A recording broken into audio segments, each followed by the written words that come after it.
If y'all have been following this channel for, I say, 6 to 9 months, you know I do not like ESPN and I do not like Fox Sports. I don't like talk shows about sports for the most part. They have reach takes, hot takes, they have over slander of NBA players, and it's not as good as it was when I was a kid, bro.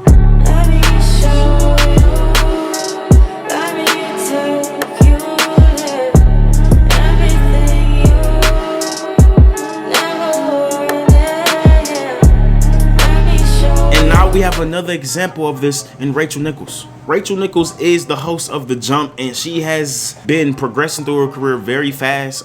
She went from nobody to doing interviews with some of the best players in the world, and being a woman, she broke a lot of barriers in the sports realm to even get that position. And for that, I guess I applaud her, because I don't like how she does her job. Now, it's not because she's a woman at all, but she doesn't do the right things. Now, she's having beef with another fellow woman, a fellow black woman, and Maria Taylor. Now, if you know Maria Taylor, she's very, I don't want to say good at her job because I don't really know what she does, real talk. I know she covers a lot of sports. I know she covers college football, NBA, and I know she's been with the company for some years now. Now, she was just recently offered $5 million as her new salary at ESPN, and that didn't go well among her colleagues, especially, right? Maria recently got the job to be the reporter, the interviewer for the finals, and Rachel Nichols was mad. I don't know Rachel Nichols personally, so I'm not gonna judge her as a person, but I don't like her of what she said in this audio clip.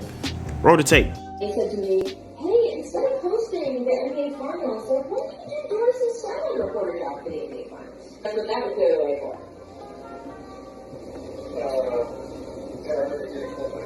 For Maria to do the hosting.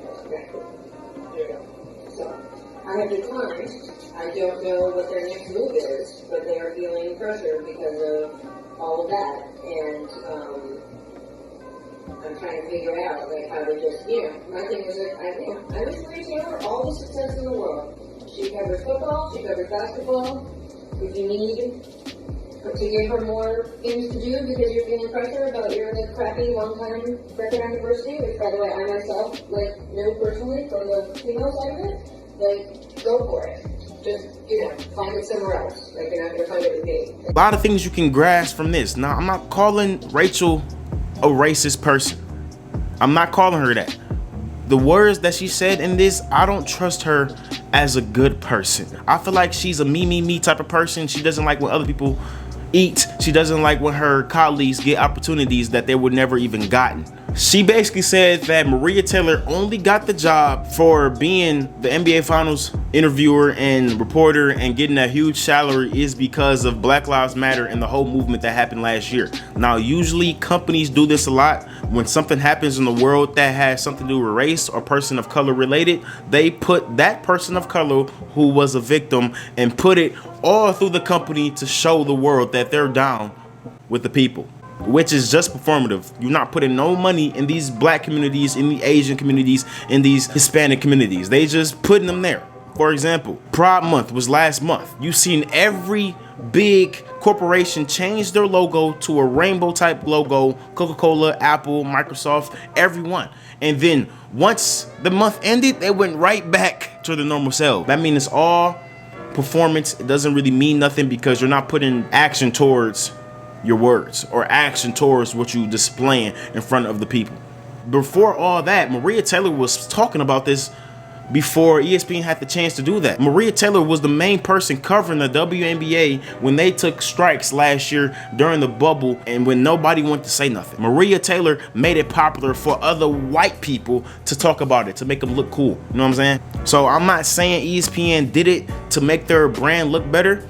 It was probably both sides. ESPN did it to make their brand look better, but of course, Maria Taylor is down with the folks and was doing it before even if it was popular. And in the clip, you hear Rachel Nichols and a whole bozo, I don't know his name, said they're so exhausted and tired from Black Lives Matter, while Rachel Nichols was saying all this Black Lives Matter speeches, monologues on The Jump. And now she's saying she's tired of it in this audio. That's how you know it's all performance. They don't really mean what they say. They got somebody up top writing these scripts for them to say it, to make them look good. You talking about you tired? Imagine being in the shoes actual black person. I'm seeing this, and I'm going outside and I'm seeing this. You just reading about it. You just hearing about it. You know what I'm saying? You still getting that check every time. So I don't know why you complaining. Bozo. Rachel Nichols is probably gonna pull that "we are all women" card. Obviously, Maria Taylor is a black woman, but she's gonna try to say what women in general have to get through obstacles to get past the man. No, muff, you still not Maria Taylor.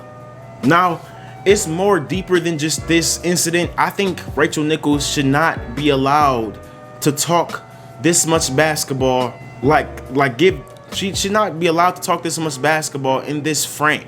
She is not good at her job. When have you ever seen Rachel talk about something basketball related, like on the court related? Most of the things she talk about is off court, and if it does happen on the court, she tries to make it off court issues. For example, if LeBron and KD have an argument during the game, she's gonna go right to ESPN and say, does LeBron and KD not like each other? She's a narrative reporter, and that's not her fault. It is her fault because she took that job, but ESPN is going to this narrative hot take type of thing because the ratings drive it. They don't really get great ratings off of actual basketball content, actual basketball analysis. When D Rose dropped 50 points, career high in the game, when he was crying, it was a great moment for basketball. She was the one talking about his sexual allegations from years ago. She was the one that brought it up. When Kobe died in the first game back, it was Blazers versus the Lakers, and Dame went off on the Lakers and the Lakers lost. She asked Dame, did he feel bad for having a great game after Kobe died against the Lakers? What is you talking about? Why are you trying to drive a narrative? What? Kobe would have wanted Dame to kill the Lakers as much as possible. That's a competitive thing. That's how you know Rachel Nichols is not from a sports background. She's not competitive at all. You want to drive a narrative for what reason? She also said LeBron James should win MVP because of Kobe's death. Now, I know LeBron and Kobe was close, but so was other players with Kobe Bryant as well. Giannis Antetokounmpo, Devin Booker, Trae Young. Why is LeBron James propped up to win the MVP award? And then Rachel Nichols had an MVP vote. She had one. That don't make sense. And now she's whining because Maria Taylor, who doesn't do any of this, is getting the job that she thought she was getting. Said it because she was black. Well, Rachel Nichols, you're bad at your job. When the Heat went to the finals and celebrating, she was the first reporter up and said, you're facing your former player and LeBron James to Eric Spoelstra, and how is that going to impact this series and stuff like that? Why are you asking this question? And Eric, like a good man he is, said, let us enjoy this win. Let us enjoy this journey we've been on. Ask us about the team that actually did it, not LeBron James. That has nothing to do with LeBron James. And by the name of LeBron James, you will now be facing him in the NBA Finals. What is that going to be like? I mean, that's a great storyline, right? Can you let us enjoy this for a little bit right now? This is hard to do. It's hard to get to this point. And I want our guys to recognize that, acknowledge it, enjoy it for at least a night, and then we'll get on to that tomorrow. We'll give you that. She's not good at her job, bro, at all. And I'm not trying to be mean to her because fuck it. No, she's bad at her job. I'm calling it what it is. She suck. So in my opinion, she didn't deserve this opportunity. Either Doris Burke or Maria Taylor, in my opinion. Nobody else deserved that opportunity, especially Rachel Nichols. Rachel Nichols is the problem. Maria Taylor is not the problem. They tried to get Maria Taylor gone, bro. The person who leaked this audio got 2 weeks of paid leave, and she got the least desirable jobs for ESPN. I'm just saying. But that'll be all for this video, bro. Make sure you like and subscribe, man. Click that like button, click that subscribe. Make sure you keep yourself sane, man. I'm out, man. Peace.